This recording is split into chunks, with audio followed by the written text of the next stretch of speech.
ಇಸ್ರೇಲ್ಗೆ ಎಷ್ಟು ಜನ ಪ್ರಚಾರ ಮಾಡ್ತಾ ಇದ್ದೀರಾ? ಹಲ್ಲೆಲೂಯ. ಇವಾಗ ಅಮೇರಿಕಾ ನಿನ್ನೆ ನೈಟು ಅಮೇರಿಕಾ ಇರಾಕ್ ಮೇಲೆ ದಾಳಿ ಮಾಡಿದೆ. ಅಂದರೆ ಇಷ್ಟು ದಿನ ಈ ಇಸ್ರೇಲ್ ಮಾತ್ರ ಓಡಾಡ್ತಾ ಇತ್ತು, ಇವಾಗ ಅವರಿಗೆ ಸಪೋರ್ಟ್ ಅಮೇರಿಕಾ ಬಂದಿದೆ. ಸೋತ್ರನೇ. ಆದರೆ ಇರಾಕ್ಗೆ ರಷ್ಯಾ ಸಪೋರ್ಟ್ ಇದೆ. ಇದೆಲ್ಲ ಆಗೋದು ಬೈಬಲಲ್ಲಿ ದೇವರು ಆಲ್ರೆಡಿ ಬರೆದು ಬಿಟ್ಟಿದ್ದಾರೆ. ಇಸ್ರೇಲ್ ಮೇಲೆ ಯಾರು ಯುದ್ಧ ಬರುತ್ತೆ? ರಷ್ಯಾ ಬರುತ್ತೆ ಅಂತ. ಇದು 3ನೇ ಯುದ್ಧವಾಗಿ ಮಾರ್ಪಡಕ್ಕೆ ಹೋಗುತ್ತೆ ಅಂತ ಹೇಳಿದ್ದಾರೆ. ಬಟ್ ಅದು ಯಾವಾಗ ಅಂತ ನಮ್ಗೆ ಗೊತ್ತಿಲ್ಲ. ಅತಿ ಶೀಘ್ರದಲ್ಲೇ ಅದಾಗುತ್ತೆ. ಥರ್ಡ್ ವರ್ಲ್ಡ್ ವಾರ್ ನಡೆಯೋಕ್ಕೆ ಹೋಗುತ್ತೆ. ಈ ಥರ್ಡ್ ವರ್ಲ್ಡ್ ವಾರ್ ನಡೆದಾಗ ಎಷ್ಟು ಜನ ಸಾಯ್ತಾರೋ, ಎಷ್ಟು ಜನ ಏನಂತಾರೆ ಊಟ ಇಲ್ಲದೆ ಎಷ್ಟು ಜನ ಹೊಡೆದಾಡ್ತಾರೋ, ಕೆಲಸ ಇಲ್ಲದೆ ಎಷ್ಟು ಜನ ಇದಾಗ್ತಾರೋ. ಬಟ್ ಕಾಲ ಭಯಂಕರವಾದ ಕಠಿಣವಾದ ಕಾಲ ನೋಡಿ. ಯಾವಾಗ ನಾವು 2020ನಲ್ಲಿ ಕಾಲಿಟ್ಟರು ಏನು ಸಂಭವಿಸ್ತು? ನಮಗೆ ಕೊರೋನಾ ಬಂತು. 2 ವರ್ಷ ಕೊರೋನಾ. 2021ನಲ್ಲಿ ಏನಾಯಿತು? ಉಕ್ರೇನು ಮತ್ತು ರಷ್ಯಾ. ಇವಾಗಲೂ ಅದು ಸ್ಟಾಪ್ ಆಗಿಲ್ಲ. 3 ವರ್ಷ 4 ವರ್ಷ ನಡೀತಾ ಇದೆ. ಇವಾಗಲೂ ಅದು ನಡೀತಾನೇ ಇದೆ ವಿದ್ಯಾ. ಇವಾಗಲೂ ಸ್ಟಾಪ್ ಆಗಿಲ್ಲ. ಅದಾದ ನಂತರ 2023ನಲ್ಲಿ ಏನಾಯಿತು? ಇಸ್ರೇಲ್ ವಾರ್ ಸ್ಟಾರ್ಟ್ ಆಯಿತು. ಯಾರ ಮೇಲೆ? ಪ್ಯಾಲೆಸ್ಟೈನ್ ಮೇಲೆ ಸ್ಟಾರ್ಟ್ ಆಯಿತು. ನೆಕ್ಸ್ಟ್ ಯಾರ ಮೇಲೆ? ಆಮೇಲೆ ಲೆಬನಾನು, ಯಹೂದಿ ಮೇಲೆ, ಇವಾಗ ಇರಾಕ್ ಮೇಲೆ. ಅಂದರೆ ಮುಂದೆ ಹೋಗೋ ಕಾಲ ಕಠಿಣವಾಗಿರುತ್ತೆ. ಆದರೆ ದೇವರ ಕೃಪೆ ಇರೋರಿಗೆ ದೇವರು ನಡೆಸ್ತಾರೆ. ಈ ಕೃಪೆ ಎಷ್ಟು ದಿನ ಇರುತ್ತೆ ಅಂತ ಗೊತ್ತಿಲ್ಲ. ಯಾಕಂದರೆ ದೇವರು ರಹಸ್ಯವಾದ ಬರೋಣ, ದೇವರು ಯಾವಾಗ ರಹಸ್ಯವಾದ ಮಧ್ಯಾಕಾಶಕ್ಕೆ ಬರ್ತಾರೋ ಇಲ್ಲಿ ಇರೋ ಪರಿಶುದ್ಧಾತ್ಮನು ಮತ್ತು ಕೃಪೆ ದೇವರು ಏನು ಮಾಡ್ತಾರೆ ಅಂದರೆ ಎಲ್ಲನೂ ಎತ್ತಲ್ಪಡುತ್ತೆ. ಸಭೆ ಎತ್ತಲ್ಪಡುತ್ತೆ. ಈ ಸಭೆ ಎತ್ತಲ್ಪಟ್ಟಾಗ ಆವಾಗ ಇನ್ನೂ ಘೋರವಾದ ಕಠಿಣ ಕಾಲದಲ್ಲಿ ನಾವು ನಿಲ್ಲಲ್ಪಡ್ತೀರಿ. ಯಾರ್ಯಾರು ಎತ್ತಲ್ಪಟ್ಟಿಲ್ಲೋ ಅವರ ಜೀವಿತದಲ್ಲಿ ಇನ್ನೂ ಘೋರವಾದ ಕಷ್ಟಗಳು, ಭಯಂಕರವಾದ ಕಷ್ಟಗಳು ಸಂಭವಿಸುತ್ತೆ. ಅದಕ್ಕಾಗಿ ಕೃಪೆ ಇದ್ದಾಗ ದೇವರನ್ನ ಆರಾಧಿಸಬೇಕು, ದೇವರನ್ನ ಕೊಂಡಾಡಬೇಕು. ಈ ಕೃಪೆ ಇದ್ರೇ ದೇವರ ನಾವನ್ನ ಏನಂತೀರಿ? ಸ್ತುತಿಸ್ತೀರಿ. ಕೃಪೆ ಇದ್ದಾಗೆ ದೇವರು ಎಲ್ಲನೂ ನಾವು ಕಾಣಲ್ಪಡ್ತೀರಿ. ಕೃಪೆ ಇಲ್ಲ ಅಂದರೆ ಭಯಂಕರವಾದ ಕಷ್ಟ ಆಗುತ್ತೆ. ಹಲ್ಲೆಲೂಯಾ.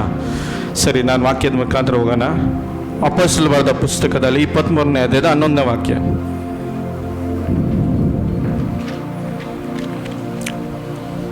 ಅಪೊಸ್ತಲರು ಬರೆದ ಪುಸ್ತಕದಲ್ಲಿ 23ನೇ ಅಧ್ಯಾಯದ 11ನೇ ವಾಕ್ಯ. ಆ ದಿನವೂ ರಾತ್ರಿಯು ಕರ್ತನು ಪೌಲನ ಬಳಿಯಲ್ಲಿ ನಿಂತುಕೊಂಡು ಧೈರ್ಯದಿಂದ ನೀನು ಯೆರೂಸಲೇಮಿಗೆ ನನ್ನ ಸಂಗತಿಯೆಲ್ಲ ಸಾಕ್ಷಿಯಾಗಿ ಹೇಳದಂತೆ ರೋಮಾಪುರದಲ್ಲಿರುವ ಸಾಕ್ಷಿ ಹೇಳಬೇಕಾಗುವುದು ಅಂದನು. ಹಲ್ಲೆಲೂಯಾ. ಏನಕ್ಕೆ ಪೌಲನ ದೇವರು ದರ್ಶನ ಕೊಟ್ಟು ಪೌಲನ್ಗೆ ಏನು ಹೇಳ್ತಾ ಇದ್ದಾರೆ ಅಂದರೆ, ಪೌಲನು ನಿರೀಕ್ಷೆ ಕಳ್ಕೊಂಬಿಟ್ಟ. ಇನ್ನು ನಾನು ಬದುಕ್ತೀನೋ, ಇನ್ನು ಮುಂದೆ ನಾನು ಹೋಗ್ತೀನೋ, ನನ್ನ ಜೀವಿತ ಏನಾಗುತ್ತೆ ಅಂತ ಪೌಲನ್ಗೆ ಭಯ ಆದಾಗ ಆವಾಗ ದೇವರು ಏನು ಮಾತಾಡ್ತಾ ಇದ್ದಾರೆ? ಅಲ್ಲಿ ಬಂದು ದೇವರ ಅವನ ಸಂಗಡ ಮಾತಾಡ್ತಾ ಇದ್ದಾರೆ. ಏನಂತ ಮಾತಾಡ್ತಾ ಇದ್ದಾರೆ? ಪೌಲನೇ, ನೀನು ಇಲ್ಲಿ ಇದ್ದಿದ್ದು ಸಾಕು, ನೀನು ಹೋಗು, ಅನ್ಯ ಜನರ ಮುಂದೆ ಹೋಗಿ ನೀನು ಸುವಾರ್ತೆ ಸಾಲು ಅಂತ ಹೇಳ್ತಾ ಇದ್ದಾರೆ. ಹಲ್ಲೆಲೂಯಾ. ಏನಕ್ಕೆ ಪೌಲನು ಅಂದರೆ, ಯೆರೂಸಲೇಮ್ ಪಟ್ಟಣಕ್ಕೆ ಹೋಗ್ಬೇಡ ಅಂತ ಅನೇಕರು ತಡೆದ್ರು ಪೌಲನ್ಗೆ. ಯೆರೂಸಲೇಮ್ ಪಟ್ಟಣಕ್ಕೆ ಹೋಗ್ಬೇಡ ಅಂತ. ಅಲ್ಲಿ ನೀನು ಹೋದರೆ ನಿನ್ಗೆ ಏನಾಗುತ್ತೆ? ಅಲ್ಲಿ ಹೋದರೆ ನಿನ್ನನ್ನು ಅರೆಸ್ಟ್ ಮಾಡ್ತಾರೆ, ನಿನ್ನನ್ನು ಬಂಧಿಸಿ ಸೆರೆಮನೆಗೆ ಹಾಕ್ತಾರೆ, ನಿನಗೆ ಅಲ್ಲಿ ಕಠಿಣವಾದ ಕಾಲ ಬರುತ್ತೆ, ನಿನಗೆ ಘೋರವಾದ ಕಾಲ ಬರುತ್ತೆ ಅಂತ ಅನೇಕರು ಹೇಳಿದ್ರು ಪೌಲನ್ಗೆ. ಆದರೆ ಪೌಲನ್ ಏನು ಮಾಡ್ತಾನೆ? ದೇವರ ಚಿತ್ತನೆ ನೆರವೇರಲಿ ಅಂತ ಅವನು ಯೆರೂಸಲೇಮ್ ಪಟ್ಟಣಕ್ಕೆ ಬರ್ತಾನೆ. ಏನಕ್ಕೆ ಯೆರೂಸಲೇಮ್ ಪಟ್ಟಣಕ್ಕೆ ಬರ್ತಾನೆ ಅಂದರೆ, ಅವನು ಹುಟ್ಟು ಬೆಳೆದಿದ್ದು ಎಲ್ಲ ಎಲ್ಲಿ? ಯೆರೂಸಲೇಮ್ ಪಟ್ಟಣ. ಅವನು ಮೊದಲು ಏನಾಗಿದ್ದ? ಅವನು ಪೌಲನ್ಗೆ ಮೊದಲು ಏನಾಗಿದ್ದ? ಸೋಲನಾಗಿದ್ದ. ಈ ಸೋಲನ ಹಲ್ಲೆಲೂಯಾ ಸ್ತೋತ್ರ ಏನು ಮಾಡ್ತಾ ಇದ್ದಾನಂದ್ರೆ, ಇವನು ದೇವರ ಮಕ್ಕಳಿಗೆ ವಿರೋಧವಾಗಿ ಕಾರ್ಯ ಮಾಡ್ತಾ ಇದ್ದ. ಈ ಪೌಲನು ಏನಾಗಿದ್ದ? ತೋಳನಾಗಿದ್ದ. ಈ ಪೌಲನು ಕುರಿ ಆಗಬೇಕಾದ ಪೌಲನು ತೋಳನಾಗಿ ಮಾರ್ಪಡಿಸಿದ್ದ, ಸೋಳನಾಗಿ ಮಾರ್ಪಡಿಸಿದಾಗ ಅನೇಕರ ಕ್ರಿಸ್ತಾನಿಗಳಿಗೆ ಹಿಂಸೆ ಕೊಡ್ತಾ ಇದ್ದ, ಅನೇಕರನ್ನ ಹೊಡಿತಾ ಇದ್ದ, ಅನೇಕರನ್ನ ಬಂಧಿಸಿ ಸೆರೆಮನೆಗೆ ಆಗ್ತಾ ಇದ್ದ ಇದೇ ಪೌಲನು. ಆದರೆ ಅವನಿಗೊಂದು ಏನಾಯಿತು, ಒಂದು ಸಂಭಾಷಣೆ, ಒಂದು ದೇವರ ಮುಖಾಮುಖಿ ಒಂದು ದರ್ಶನ ಉಂಟಾಯಿತು. ದೇವರ ಶಬ್ದವನ್ನು ಕೇಳಲ್ಪಡ್ತು. ಎಲ್ಲಿ ಶಬ್ದ ಕೇಳಲ್ಪಡ್ತು ಅಂದರೆ ದಮಸ್ಕನ ಹೆಬ್ಬಾಲದಲ್ಲಿ ಅವನಿಗೆ ಏನಾಯಿತು, ಅಲ್ಲಿ ದೇವರ ದರ್ಶನ ಉಂಟಾಯಿತು. ಅಲ್ಲಿಂದನೇ ಅವನ ಜೀವಿತ ಮಾರ್ಪಾಡಾಯಿತು. ಅದೇ ಪೌಲನು ಏನಕ್ಕೆ ಯೆರೂಸಲೇಮ್ ಪಟ್ಟಣಕ್ಕೆ ಹೋಗ್ಬೇಕಂದ್ರೆ, ಈ ಯೆರೂಸಲೇಮ್ ಪಟ್ಟಣದಲ್ಲಿ ಅನೇಕ ಯಹೂದ್ಯರು ಮನಕ್ಕೆ ತಿರುಗಬೇಕು, ಅವ್ರ ಮನೆ ತಿರುಗಿ ಅವರು ದೇವರ ರಾಜ್ಯಕ್ಕೆ ಬರಬೇಕು ಅಂತ ಓದ್ನು. ನೋಡಿ 22ನೇ ಅಧ್ಯಾಯ ಓದಿಸ್ತೀನಿ. 22ನೇ ಅಧ್ಯಾಯದ 21ನೇ ಅಧ್ಯಾಯದ 10ನೇ ವಾಕ್ಯ ಓದಿ. ಇನ್ನು ಯೆರೂಸಲೇಮ್ ಪಟ್ಟಣಕ್ಕೆ ಅವನು ಬಂದಿಲ್ಲ ಪೌಲನು, ಆಗಲೇ ಅಲ್ಲಿ ಏನು ಬರ್ತಾ ಇದೆ, ಅಲ್ಲೊಂದು ಪ್ರವಾದಿ ಹೇಳ್ತಾ ಇದೆ ನೋಡಿ. ನಾವು ಅಲ್ಲಿ ಅನೇಕ ದಿನಗಳು ಇದ್ದು ಮೇಲೆ ಅಗರನೆಂಬ ಒಬ್ಬ ಪ್ರವಾದಿಯು ಯೋಧಾನದಿಂದ ನಮ್ಮ ಬಳಿಗೆ ಬಂದು, ಪೌಲನೇ, ನಡುಕಟ್ಟಿ ತೆಗೆದುಕೊಂಡು ನಿನ್ನ ಕೈ ಕಾಲುಗಳನ್ನು ಕಟ್ಟಿಹಾಕು. ಈಗ ನಡುಕಟ್ಟಿ ಯಾವುದನ್ನು ಆ ಮನುಷ್ಯನು ಯಹೂದ್ಯರನ್ನು ಅದೇ ರೀತಿಯಾಗಿ ಯೆರೂಸಲೇಮಿಗೆ ಕಟ್ಟಿ ಅನ್ಯ ಜನರ ಕೈಗೆ ಒಪ್ಪಿಸು. ಹಲ್ಲೆಲೂಯಾ. ನೋಡಿ, ಪೌಲನು ಇನ್ನ ಯೆರೂಸಲೇಮ್ ಪಟ್ಟಣಕ್ಕೆ ಬಂದಿಲ್ಲ. ಆದರೆ ಅಲ್ಲೊಂದು ಏನಾಗ್ತದೆ, ಪ್ರವಾದಿ ಬಂದು ಪೌಲನು ಕಟ್ಕೊಂಡಿದ್ದ ಬೆಲ್ಟಿನ ಬಿಚ್ಚಿ ಆ ಪೌಲನ ಕೈ ಕಟ್ಬಿಟ್ಟು ಏನು ಹೇಳ್ತಾ ಇದ್ದಾರೆ, ಇದೇ ನಿನಗೆ ಸಂಭವಿಸುತ್ತೆ, ನೀನು ಯೆರೂಸಲೇಮ್ ಪಟ್ಟಣಕ್ಕೆ ಹೋದ್ರೆ ಇದೇ ನಿನ್ಗೆ ಸಂಭವಿಸುತ್ತೆ ಅಂತ ಹೇಳ್ತಾರೆ. ಆದ್ರೂ ಪೌಲನು ಏನು ಹೇಳ್ತಾನೆ, ಕೆಳಗಡೆ ಅಧ್ಯಾಯ ಓದಿ, ಅದೇ ಕೆಳಗಡೆ ಅಧ್ಯಾಯ 13ನೇ ಅಧ್ಯಾಯ ಓದಿ. ಅದಕ್ಕೆ ಪೌಲನು, ನೀವು ಅಂತಂತ ಯಾಕೆ ನನ್ನನ್ನು ಎದೆ ಬಡಿಸುತ್ತೀಯೆ? ನಾನು ಕತ್ತನಾದ ಯೆರೂಸಲೇಮಿಗೆ ಹೆಸರನ್ನು ನಿಮಿತ್ತವಾಗಿ ಯೆರೂಸಲೇಮಿನಲ್ಲಿರುವ ಬೇಡಿ ಹಾಕಿಸಿ ಕೊಳ್ಳುವುದಕ್ಕೆ ಮಾತ್ರವಲ್ಲದೆ ಸಾಯುವುದಕ್ಕೂ ಸಿದ್ಧನಾಗಿದ್ದೇನೆ. ಹಲ್ಲೆಲೂಯಾ. ಅಂದ್ರೆ ಪೌಲನು, ಏನೇ ಆಗಿರಲಿ, ನಾನು ಯೆರೂಸಲೇಮ್ ಪಟ್ಟಣಕ್ಕೆ ಹೋಗ್ತೀನಿ, ಅಲ್ಲಿ ಏನೇ ಕಷ್ಟ ಸಂಭವಿಸಲಿ, ಏನೇ ಆಗಿರಲಿ, ಆಗ ಸಾಯಕ್ಕೂ ನಾನು ರೆಡಿ ಆಗಿದ್ದೀನಿ ಅಂತ ಪೌಲನ ನಿರ್ಧಾರ ಮಾಡ್ತಾನೆ. ಆದರೆ ಕೆಲವೊಂದು ಸತಿ ನಾವು ನಿರ್ಧಾರ ಮಾಡ್ತೀರಿ, ಏನಂತ ನಿರ್ಧಾರ ಮಾಡ್ತೀನಿ, ನಾನು ಮುನ್ಗೋಯ್ತು, ನಾನು ಇಲ್ಲೇ ಆಗೋಗುತ್ತೆ, ನಾನು ಇಲ್ಲೇ ಸತ್ತೋಗ್ತೀನಿ, ಯೆರೂಸಲೇಮ್ ಪಟ್ಟಣದಲ್ಲೇ ನಾನು ಸತ್ತೋಗ್ತೀನಿ, ಯೆರೂಸಲೇಮ್ ಪಟ್ಟಣದಲ್ಲಿ ನನ್ನ ಜೀವಿತ ಮುಗಿದೋಯ್ತು ಅಂತ ಅನೇಕರು ಅನ್ಕೊಂತೀರಿ. ಇವತ್ತು ಇಲ್ಲಿ ಕುತ್ಕೊಂಡು ನೀವು ಹೇಳ್ತಾ ಇರೋದು ಅದೇ. ನಿಮ್ಮ ಜೀವಿತದಲ್ಲಿ ಅನೇಕರು ಹೇಳ್ತೀರಾ, ಹಲ್ಲೆಲೂಯಾ ಸ್ತೋತ್ರ, ನಂದಿನ್ನ ಇಷ್ಟೇ ನನ್ನ ಜೀವಿತ, ನಾನು ಇನ್ನು ಮೇಲೆ ಎದ್ದೋಳಲ್ಲ, ನಾನು ಇಲ್ಲೇ ಕುಂತ್ಕೊಂಡ್ಬಿಡ್ತೀನಿ, ನನ್ನ ಜೀವಿತದಲ್ಲಿ ಮದುವೆ ಆಗಲ್ಲ, ನನ್ನ ಜೀವಿತದಲ್ಲಿ ಯಾವುದೂ ಆಗಲ್ಲ ಅಂತ ನೀವು ತಿಳ್ಕೊಂಬಿಡ್ತೀರ. ಆದರೆ ನಿಮಗೊಂದು ಪ್ಲ್ಯಾನ್ ದೇವರು ಇಟ್ಟಿರ್ತಾರೆ. ಹಲ್ಲೆಲೂಯಾ. ನಿಮಗೊಂದು ಪ್ಲ್ಯಾನ್ ದೇವರು ಇಟ್ಟಿರ್ತಾರೆ. ನೀವು ತಿಳ್ಕೊಂಬಿಡ್ತೀರಾ, ನನ್ನ ಜೀವಿತ ಇಷ್ಟೇ, ನಾನು ಇಷ್ಟಿನಲ್ಲೇ ಇರ್ತೀನಿ, ಇಷ್ಟೇ ಸಂಬಳ ತೊಗೊಳ್ತಾ ಇರ್ತೀನಿ, ನಾನು ಇಷ್ಟಿನಲ್ಲೇ ಜೀವಿಸ್ತಾ ಇರ್ತೀನಿ, ನಾನು ಮುಂದೆ ಹೋಗಲ್ಲ, ನನ್ನ ಕಾರ್ಯ ಇಲ್ಲೇ ಮುನ್ಗೋಯ್ತು ಅಂತ ತಿಳ್ಕೊತೀರಾ. ಪೌಲನು ಅದೇ ತಿಳ್ಕೊಂಡಿದ್ದು. ಹಲ್ಲೆಲೂಯಾ ಸ್ತೋತ್ರ. ತಿಳ್ಕೊಂಡು ಯೆರೂಸಲೇಮ್ ಪಟ್ಟಣಕ್ಕೆ ಬಂದ. ಯೆರೂಸಲೇಮ್ ಪಟ್ಟಣಕ್ಕೆ ಬಂದಿದ ತಕ್ಷಣ ಅವನಿಗೇನು ಒಳ್ಳೇದಾಗಲಿಲ್ಲ. ಅಲ್ಲಿ ಇನ್ನೂ ಘೋರವಾದ ಕಷ್ಟ ಬಂತು. ಅವನನ್ನು ಬಂಧಿಸಿ ಸೆರೆಮನೆಗೆ ಹಾಕಿ ಅವನನ್ನು ಚೆನ್ನಾಗಿ ಹೊಡಿತಾರೆ ಅವನ್ನ. ಅಲ್ಲಿ ಹೊಡೆದಾಗ ಪೌಲನು ಏನು ತಿಳ್ಕೊಂಬಿಟ್ಟ, ಇನ್ನು ನನ್ನ ಕತೆ ಮುಗಿದೋಯ್ತು, ನಾನು ಇಲ್ಲೇ ಏನೋ ಹಲ್ಲೆಲೂಯಾ ಸ್ತೋತ್ರ ಮರಣ ಹೊಂದುತ್ತೀನಿ ಅಂತ. ಯಾವಾಗ ಆತ ತಿಳ್ಕೊಂಡು, ಅದೇ 23ನೇ ಅಧ್ಯಾಯದ ನಾನು ಓದಿಸ್ನಲ್ಲ, 23ನೇ ಅಧ್ಯಾಯದ 11ನೇ ವಾಕ್ಯದಲ್ಲಿ ಏನಾಗುತ್ತೆ, ದೇವರಲ್ಲಿ ಪ್ರತಿಷ್ಠೆ ಒಂದು ದೇವರು ಏನು ಹೇಳ್ತದ ಪೌಲನ್ಗೆ, ನಿರೀಕ್ಷೆ ಕಳ್ಕೊಂಬೇಡ. ಓದಿ. ಆ ದಿನ ರಾತ್ರಿ ಕರ್ತನು ಪೌಲನ ಬಳಿಯಲ್ಲಿ ನಿಂತುಕೊಂಡು, ಧೈರ್ಯದಿಂದಿರು, ನೀನು ಯೆರೂಸಲೇಮಿನ ನನ್ನ ಸಂಗತಿಯೆಲ್ಲ ಸಾಕ್ಷಿ ಹೇಳಿದಂತೆ ರೋಮಾಪುರದಲ್ಲಿ ಸಾಕ್ಷಿ ಹೇಳಬೇಕಾಗುತ್ತದೆ. ಹಲ್ಲೆಲೂಯಾ. ರೋಮಾಪುರದಂದ್ರೆ ಅನ್ಯ ದೇಶ. ಹಲ್ಲೆಲೂಯಾ ಸ್ತೋತ್ರ. ನೀನು ಯೆರೂಸಲೇಮ್ ಪಟ್ಟಣದಲ್ಲಿ ಇದ್ದಿದ್ದು ಸಾಕು, ಯೆರೂಸಲೇಮ್ ಪಟ್ಟಣದಲ್ಲಿ ನೀನು ಸಾಕ್ಷಿ ಹೇಳಿದ್ದು ಸಾಕು, ನೀನು ಇನ್ನ ಅನ್ಯ ದೇಶಕ್ಕೆ ಹೋಗಿ ನೀನು ಸುವಾರ್ತೆ ಸಾಲಲ್ಲ ಪಡಬೇಕು ಅಂತ. ಪೌಲನು ಏನ್ ತಿಳ್ಕೊಂಡ, ನಾನು ಇಲ್ಲೇ ಹಲ್ಲೆಲೂಯಾ ಸ್ತೋತ್ರ ಆಗೋಗ್ಬಿಡುತ್ತೆ, ನನ್ನ ಜೀವಿತ ಇನ್ನು ಮುಂದೆ ಹೋಗಕ್ಕಾಗಲ್ಲ ಅಂತ ಪೌಲನು ತಿಳ್ಕೊಂಡಾಗ, ಯಾವಾಗ ನಿನ್ನ ಜೀವಿತದಲ್ಲಿ ಆಗಲ್ಲ ಅಂತ ನೀನು ಸರೆಂಡರ್ ಮಾಡ್ತೀಯೋ, ಅಲ್ಲಿ ದೇವರು ನಿನ್ನ ಕಾರ್ಯದಲ್ಲಿ ನಾನು ಇದ್ದೀನಿ ಅಂತ ದೇವರು ತೋರಿಸಲ್ಪಡ್ತಾರೆ. ಕೆಲವರು ಸರೆಂಡರ್ ಮಾಡಲ್ಲ ದೇವರಿಗೆ, ಕೆಲವರು ಹಲ್ಲೆಲೂಯಾ ಸ್ತೋತ್ರ ಅವ್ರ ಬಂದಿದ್ದ ಕಾರ್ಯದಲ್ಲಿ ತೋರಿಸ್ತಾ ಇರ್ತಾರೆ. ಅಂದ್ರೆ ಅವ್ರು ಮಾಡಿದ್ದ ಅವ್ರ ಆಲೋಚನೆಯಲ್ಲಿ ನಡೀತಾ ಇರ್ತಾರೆ, ಅವ್ರ ಆರಾಚ ಪ್ರಕಾರ, ಅವ್ರ ಜೀವನ ಪ್ರಕಾರ ನಡೀತಾ ಇರ್ತಾರೆ. ಯಾವಾಗ ನೀನು ದೇವರಿಗಾಗಿ ಸರೆಂಡರ್ ಮಾಡ್ತೀಯೋ, ಅಲ್ಲಿ ದೇವರು ಇಳಿದು ಬರ್ತಾರೆ, ಅಲ್ಲಿ ದೇವರ ಕಾರ್ಯ ನಡೆಯುತ್ತೆ. ನೋಡಿ, ಹಲ್ಲೆಲೂಯಾ ಸ್ತೋತ್ರ ಬರ್ತ ಪ್ರವಾದನೆ ಅಂತ 40ನೇ ಅಧ್ಯಾಯದ 40-31 ಇರಬೇಕು. ಯಾರು ಯೌವನ ಮೇಲೆ ನಿರೀಕ್ಷೆ ಇರ್ತಾರೋ ಅವ್ರ ಹತ್ತಿನಂತೆ ಮೇಲಕ್ಕೆ ಮೇಲಕ್ಕೆ ಹಾರ್ತಾರೆ. ಆದರೆ ಕರ್ತನನ್ನು ನಿರೀಕ್ಷಿಸುವರು ಹೊಸ ಬಲವನ್ನು ಹೊಂದುವರು. ಅವರ ಹದ್ದುಗಳಂತೆ ರೆಕ್ಕೆಗಳಿಂದ ಬೆಟ್ಟವನ್ನು ಏರುವರು. ಓಡಿ ದಣಿಯರು, ನಡೆದು ಬಳಲರು. ಹಾಲೆಲೂಯಾ. ನೋಡಿ, ನಾವು ಯಾವಾಗ ದೇವರ ಮೇಲೆ ನಿರೀಕ್ಷೆ ಇಡ್ತಿರೋ ನಾವು ಏನಾಗಿರ್ತೀರಿ? ಹದ್ದಿನಂತೆ ಮೇಲಕ್ಕೆ ಮೇಲಕ್ಕೆ ಹಾರ್ತೀರಿ. ಹಾಲೆಲೂಯಾ ಸ್ತೋತ್ರ. ಯಾವಾಗಲೇ ದೇವರ ಕೀರ್ತನೆ ಅಂದರೆ ಜ್ಞಾನೋಕ್ತಿನಲ್ಲಿ 16ನೇ ಅಧ್ಯಾಯದ 3ನೇ 5ನೇ ವಾಕ್ಯದಲ್ಲಿ ಕಮಿಟಿ ನೀನು ಏನು ಕೆಲಸ ಮಾಡ್ತೀಯ ಫಸ್ಟ್ ದೇವರಿಗೆ ಒಪ್ಪಿಸ್ಕೊಡು. ಅದು ದೇವರು ನಿನ್ನ ಆಶೀರ್ವಾದ ಮಾಡ್ತಾರೆ, ಸಮೃದ್ಧಿ ಮಾಡ್ತಾರೆ. ಅದು ಓದ್ಬಿಡಿ. ಜ್ಞಾನ ನಿನ್ನ ಕಾರ್ಯಗಳನ್ನು ಕರ್ತನಿಗೆ ಒಪ್ಪಿಸಿದರೆ ನಿನ್ನ ಆಲೋಚನೆಗಳು ಸ್ಥಿರವಾಗುವವು. ಹಾಲೆಲೂಯಾ. ಅಂದ್ರೆ ನೀನು ಏನೇ ಮಾಡಿದ್ರು ಕೆಲಸ ಅದು ದೇವರಿಗೆ ನೀನು ಒಪ್ಪಿಸ್ಕೊಟ್ರೆ ದೇವರು ಅಲ್ಲಿಂದ ನೀನು ಜೀವಿತನ ಆಶೀರ್ವಾದ ಮಾಡ್ತಾರೆ. ಕೆಲವರು ನೋಡಿ, ನಾನು ಏನು ಹೇಳ್ತೀನಿ ಅಂದರೆ ಪ್ರತಿಯೊಬ್ಬರು ಗಮನಿಸಿರಿ, ಭಾನುವಾರ 6ನೇ ಇದೆ ಅಂದರೆ ನೀವು ಶನಿವಾರನೇ ಪ್ರಿಪೇರ್ ಆಗಬೇಕು. ಶನಿವಾರನೇ ಪ್ರಿಪೇರ್ ಆಗಬೇಕು, ಕುತ್ಕೊಬೇಕು. ಶನಿವಾರ ಚೆನ್ನಾಗಿ ಪ್ರೇಯರ್ ಮಾಡಬೇಕು. ಯಾಕಂದರೆ ಗೊತ್ತಿರಲ್ಲ ಶತ್ರು ಏನು ಮಾಡ್ತಾನೆ, ಭಯಂಕರವಾದ ತಡೆ ತಂದಾಗ್ತಾನೆ. ಎಸ್ಪೆಷಲಿ ನನ್ನ ಹಾಲಲ್ಲಿ ಫಸ್ಟ್ ಲೈನಲ್ಲಿ ಇರೋರು, ಸೇವೆ ಮಾಡೋರಿಗೆ, ಯಾರ್ಯಾರು ಸೇವೆಗೆ ಅಂದರೆ ದೇವ್ರು ನೇಮಿಸಿದಾರೋ ಅವ್ರು ಎಚ್ಚರವಾಗಿದ್ದು ಪ್ರಾರ್ಥನೆ ಮಾಡಬೇಕು. ಶನಿವಾರ ದಿವಸ ಏನು ಗೊತ್ತಾ, ದೇವರ ಮಹಿಮೆ ಇಳಿಸ್ಬೇಕಂದ್ರೆ ಇವಾಗ ಆಲಯದಲ್ಲಿ ಮಾಲೆ ಹೋಗ್ಬೇಕಂದಾಗ ಫಸ್ಟ್ ಏನು ಮಾಡ್ತಾಯಿದ್ರು, ಅವರಷ್ಟವರೇ ಸಪ್ರೇಟಾಗಿ ಅವ್ರು ಏನು ಮಾಡ್ತಾಯಿದ್ರು, ಶುದ್ಧಿಗನೆಗಾಗಿ ಸಪ್ರೇಟ್ ಇಡ್ತಾಯಿದ್ರು. ಆಲಯಗೆ ಹೋಗ್ಬೇಕಾದ್ರೆ ಶುದ್ಧಿಗನೆಗೆ ಸಪ್ರೇಟಾಗಿ ಇರ್ತಾಯಿದ್ರು. ಆಮೇಲೆ ಆಲಯಗೆ ಏನು ಮಾಡ್ತಾಯಿದ್ರು, ಹೋಗ್ತಾಯಿದ್ರು. ಈ ಧೂಪ ಹಚ್ಚಬೇಕಾಗ್ಲಿ, ಧೂಪ ನೀನು ಏನಾದರೂ ಮಾಡ್ಬೇಕಂದಾಗ ಫಸ್ಟ್ ನಿನ್ನನ್ನೇ ನೀನೇನಾಗಿರ್ಬೇಕು, ಶುದ್ಧಿಗನ ಆಗಿರ್ಬೇಕು.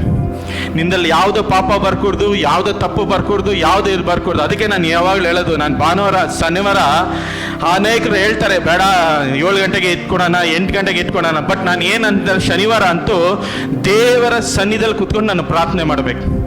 ಏನಕ್ಕೆ ಪ್ರಾರ್ಥನೆ ಮಾಡ್ಬೇಕಂದಾಗ ಭಾನುವಾರ ದೇವರ ಮಹಿಮೆ ಇಳಿಬೇಕಂದಾಗ ನಾವು ದೇವರಿಗೆ ಪ್ರತಿಷ್ಠೆ ಪಡಬೇಕು, ಸಪ್ರೇಟ್ ಆಗಬೇಕು. ಎಲ್ಲ ಲೋಕ ಕಾರ್ಯದಲ್ಲಿ ಎಲ್ಲದಲ್ಲಿ ಸಪ್ರೇಟ್ ಆದ್ರೇ ನಾವು ದೇವರ ಮಹಿಮೆ ಇಳಿಸೋಕ್ಕಾಗತ್ತೆ. ದೇವರ ಮಹಿಮೆ ಇಳಿಸಿಲ್ಲ ಅಂದರೆ ಯಾವ ಕಾರ್ಯನೂ ಆಗಲ್ಲ. ಇಲ್ಲಿ ಬಂದು ಹಾಡಾಡೋದಾಗಲಿ, ಮೆಸೇಜ್ ಆಡೋದಾಗಲಿ, ಏನೇ ಆಗಿರಲಿ, ಇಲ್ಲಿ ದೇವರ ಮಹಿಮೆ ಇಳಿಯಲ ಪಡಬೇಕು. ಇಳ್ದಾಗೇ ಬಿಡುಗಡೆಗಳು ನಡೆಯೋದು, ಇಳ್ದಾಗೆ ಅದ್ಭುತಗಳು ನಡೆಯೋದು. ಅಂದರೆ ಇದು ನನ್ನ ಟಾಪಿಕ್ ಅಲ್ಲ, ನಾನು ಏನೋ ದೇವರಾತ್ಮ ಹೇಳ್ತಾ ಇದ್ರೆ ನಾನು ತಿಳಿಸ್ತಾ ಇದ್ದೀನಿ. ದೇವರು ಒಂದು ಸತಿ ನಿನ್ನ ಜೀವಿತದಲ್ಲಿ ನೀನು ಸರೆಂಡರ್ ಮಾಡಿದಾಗ ನೀನು ಕೈನಲ್ಲಿ ಆಗಲ್ಲ ಅಂತ ನೀನು ಯಾವಾಗ ಕುತ್ಕೊಂತೀಯೋ ಆವಾಗ ದೇವರು ನಿನ್ನ ಕಾರ್ಯದಲ್ಲಿ ನಡೆಸ್ತಾರೆ. ಆವಾಗ ದೇವರು ನಿನ್ನ ಕಾರ್ಯದಲ್ಲಿ ಅದ್ಭುತ ಮಾಡ್ತಾರೆ. ನಿನ್ನ ಬುದ್ಧಿಯಿಂದ, ನಿನ್ನ ಶಕ್ತಿಯಿಂದ, ನಿನ್ನ ಸಾಮರ್ಥ್ಯದಿಂದ ಏನೂ ಆಗಲ್ಲ. ಇದೆಲ್ಲ ಪಗಲಿ ಇಟ್ಟು ದೇವರೇ ನಂದು ಏನಿಲ್ಲ, ಇನ್ನು ಮುಂದೆ ನೀನು ಕಾರ್ಯ ಮಾಡೋ ಅಂದಾಗ ನೀನು ಯಾವಾಗ ನೀನು ಹೇಳ್ತೀಯೋ ಆವಾಗಲೇ ದೇವರು ನಿನ್ನ ಕಾರ್ಯ ಮಾಡೋದು, ಆವಾಗಲೇ ದೇವರ ಕರ ನಿನ್ನ ಮೇಲೆ ಚಲಿಸೋದು. ಅಲ್ಲಿವರೆಗೂ ನೀನು ಏನೇ ಮಾಡಿದ್ರು ನಿನ್ನ ಕೈಯಲ್ಲಿ ಆಗಲ್ಲ. ದೇವರು ಸುಮ್ಮನೆ ಇರ್ತಾರೆ. ಕೆಲವರು ಮಾಡ್ತಾರೆ, ಕಷ್ಟ ಬೀಳ್ತಾರೆ, ಬೆಳಗಿಂದ ಸಾಯಂಕಾಲ ಕಷ್ಟ ಬಿಟ್ಟು ದುಡಿದು ಮಾಡಿ ಎಲ್ಲ ಏನಾದರೂ ಮಾಡಿ ಸಂಪಾದನೆ ಮಾಡಬೇಕು, ಮನೆ ಕಟ್ಟಬೇಕು, ಆಸ್ತಿ ಕಟ್ಟಬೇಕು ಅಂತ ಇಷ್ಟೆಲ್ಲ ಕಷ್ಟ ಬೀಳ್ತಾರೆ. ಆದರೆ ಅದು ನಡೀತಾ ಇರ್ತೈತೆ, ಮಾಡ್ತಾ ಇರುತ್ತೆ, ಬರ್ತಾ ಇರುತ್ತೆ, ಹೋಗ್ತಾ ಇರುತ್ತೆ, ದುಡ್ಡು ಬರ್ತಾ ಇರುತ್ತೆ, ದುಡ್ಡು ಜೂಬ್ನಲ್ಲಿ ಹೋಗ್ತಾನೇ ಇರುತ್ತೆ. ಅದಕ್ಕೆ ಹೇಳೋದು, ನೀನು ಮಾಡೋ ಕಾರ್ಯದಲ್ಲಿ ನೀನು ಏನು ಮಾಡ್ತೀಯೋ ದೇವರಿಗೆ ಒಪ್ಪಿಸ್ಕೊಡು. ದೇವರು ಮಿಕ್ಕಿದ ಕಾರ್ಯ ದೇವರು ಮಾಡ್ತಾರೆ. ಪೌಲನು ಹಂಗೆ ಆಗಿದ್ದು. ಸತ್ರ ಸಾಯ್ತೀನಿ ಹೋಗ್ಲಿ, ಹಾಲೆಲೂಯಾ ಸ್ತೋತ್ರ, ಯೆರೂಸಲೇಮ್ ಪಟ್ಟಣ ಸತ್ರ ಸಾಯ್ತೀನಿ ಅಂತ ಪೌಲನು ಬಂದ. ಆದರೆ ಅಲ್ಲಿ ದೇವರು ಏನು ಮಾಡ್ತಾ ಇದ್ದಾರೆ, ನೀನು ಇಲ್ಲೇ ಇರೋದಲ್ಲ, ನೀನು ರೋಮನ ರಾಜ್ಯಕ್ಕೆ ಹೋಗ್ಬೇಕು, ರೋಮನ ರಾಜ್ಯಕ್ಕೆ ಹೋಗಿ ಅಲ್ಲಿ ನಾನು ಸುವಾರ್ತೆ ನೀನು ಸಾಲ್ಬೇಕು ಅಂತಾರೆ. ನೋಡಿ, ಯಾವಾಗ ದೇವರು ಬಂದು ಪ್ರತಿಷ್ಠೆ ಆದರೂ ಅದೇ ಕೆಳಗಡೆ ಅಧ್ಯಾಯದಲ್ಲಿ ಅಲ್ಲಿ ಏನು ಸಂಭವಿಸ್ತದೆ ನೋಡಿ, 12 ಓದಿ, 23:12. ಅಪೊಸ್ತಲರು ಬರೆದ ಕೃತ್ಯಗಳು 23:12. ಬೆಳಗಾಗುವ ಮೇಲೆ ಯೆಹೂದ್ಯರದು ಒಳಸಂಚು ಮಾಡಿ ನಾವು ಪೌಲನನ್ನು ಕೊಲ್ಲುವಂತೆ ಅನ್ಯ ಪನ್ಯಗಳನ್ನು ಮುಟ್ಟುವುದಿಲ್ಲ ಎಂದು ಶಪಥ ಮಾಡಿಕೊಂಡರು. ಹಲ್ಲೆಲೂಯಾ. ಇಷ್ಟು ಅಲ್ಲಿ 40 ಜನ ಏನ್ ಮಾಡ್ತಾ ಇದಾರೆ, ಶಪಥ ಮಾಡ್ತಾ ಇದಾರೆ. ಏನಕ್ಕೆ ಶಪಥ ಮಾಡ್ತಾ ಇದಾರೆ? ಪೌಲನ ಕೊಳ್ಳಕ್ಕೆ. 40 ಮಂದಿ, ಒಬ್ಬರಲ್ಲ ಇಬ್ಬರಲ್ಲ, 40 ಮಂದಿ. ಅವನ ಸಾಯಿಸೋರ್ಗು ನಾವು ಏನು ಮಾಡಲ್ಲ, ನಾವು ತಿನ್ನಲ್ಲ, ಯಾವುದು ಆಹಾರ ಆಗಲಿ ಏನಾಗಲಿ ನಾವು ತಿನ್ನಲ್ಲ ಅಂತ ಶಪಥ ಮಾಡ್ತಾ ಇದ್ದಾರೆ. ರಾತ್ರಿ ಏನಾಗಿತ್ತು, ದೇವರು ಪೌಲನ್ಗೆ ದರ್ಶನ ಕೊಡ್ತಾ ಇದ್ದಾರೆ. ದರ್ಶನ ಕೊಟ್ಟು ಏನು ಹೇಳ್ತಾ ಇದ್ದಾರೆ ಪೌಲನ್ಗೆ, ನೀನು ರೋಮ ಪಟ್ಟಣಕ್ಕೆ ನೀನು ಹೋಗ್ತೀಯಪ್ಪ ಅಂತ. ಆದರೆ ಇಲ್ಲಿ ಏನಾಗ್ತಾ ಇದೆ, ಪೌಲನ ಸಾಯಿಸ್ಬೇಕು ಅಂತ ಒಬ್ಬರಲ್ಲ ಇಬ್ಬರಲ್ಲ 40 ಜನ. ಅಂದರೆ ನಿನ್ನ ಜೀವಿತದಲ್ಲಿ ವಾಗ್ದಾನ ಯಾವಾಗ ದೇವರ ಕರ ನಿನ್ನ ಮೇಲೆ ಬರುತ್ತೋ ಆವಾಗಲೇ ನಿನ್ನ ಜೀವಿತದಲ್ಲಿ ಹೋರಾಟ ಬರೋದು, ಆವಾಗಲೇ ನಿನ್ನ ಜೀವಿತದಲ್ಲಿ ಬೇಡದಿರೋ ಕಷ್ಟಗಳು ಬರೋದು, ಆವಾಗಲೇ ನಿನ್ನ ಜೀವಿತದಲ್ಲಿ ಭಯಂಕರವಾದ ಕಷ್ಟ ಆಗದೇ ಇಲ್ಲ. ಇನ್ನು ಮುಂದೆ ನನ್ನ ಜೀವಿತ ಮುಂದೆ ಹೋಗ್ತೀನೋ ಇಲ್ಲ ಅಂತ ನೀವು ತಿಳ್ಕೊಂಡ್ಬಿಡ್ತೀರಾ. ಹಾಲೆಲೂಯಾ. ಅದೇ ಪೌಲನಿಗೆ ಸಂಭವಿಸಿದ್ದು. ರಾತ್ರಿ ದೇವರ ದರ್ಶನ ಕೊಟ್ಟಾಗ ದೇವರ ಹಾಲೆಲ್ಲ ಸುತ್ತ ಪೌಲನ್ಗೆ ಹೇಳ್ತಾ ಇದ್ದಾರೆ, ಹೋಗು ನೀನು ರೋಮ ಪಟ್ಟಣಕ್ಕೆ ನೀನು ಹೋಗ್ತೀಯಾ ಅಂತ. ಆದರೆ ಇಲ್ಲಿ ಬೆಳಗಿನ ಜಾವದಲ್ಲಿ ಏನಾಗ್ತಾ ಇದೆ ಅಂದರೆ, ಬೆಳಿಗ್ಗೆ ಹಾಕಿಕೊಳ್ಳಿ ಏನಾಗ್ತದೆ ಅಂದರೆ 40 ಜನ ಬಂದು ಪೌಲನಿಗೆ ವಿರೋಧವಾಗಿ ಕುತಂತ್ರ ಮಾಡ್ತಾರೆ. ಏನಕ್ಕೆ? ಕೊಲ್ಲಬೇಕು ಅಂತ. ಅದು ಎಷ್ಟು? 40 ಜನ. ಅವರು ಏನು ಮಾಡ್ತಾ ಇದ್ದಾರೆ? ಶಪಥ ಮಾಡ್ತಾ ಇದ್ದಾರೆ. ಯಾರಿಗೆ ಶಪಥ ಮಾಡ್ತಾರೆ?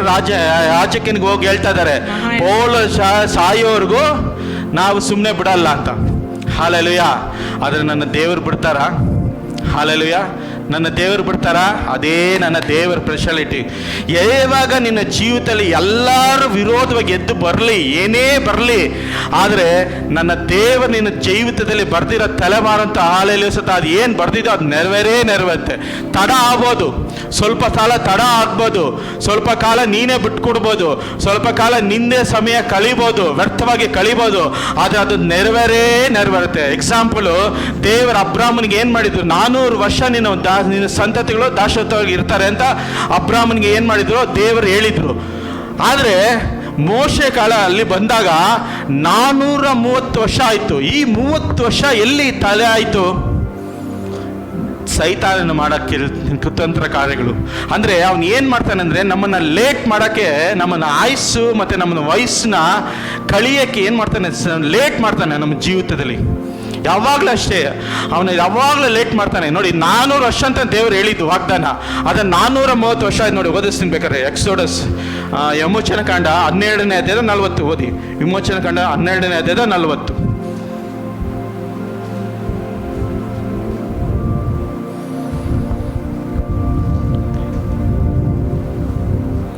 ಇಸ್ರಾಯೇಲರು ಐಗುಪ್ತ ದೇಶದಲ್ಲಿ ವಾಸವಾಗಿದ್ದ 430 ವರ್ಷ 430 ಓಕೆ ವರ್ಷ ಸಾಕು. ಆದಿಕಾಂಡ ಬರೆದ ಪುಸ್ತಕ 15ನೇ ಅಧ್ಯಾಯದ 3ನೇ ವಾಕ್ಯ ಓದಿ.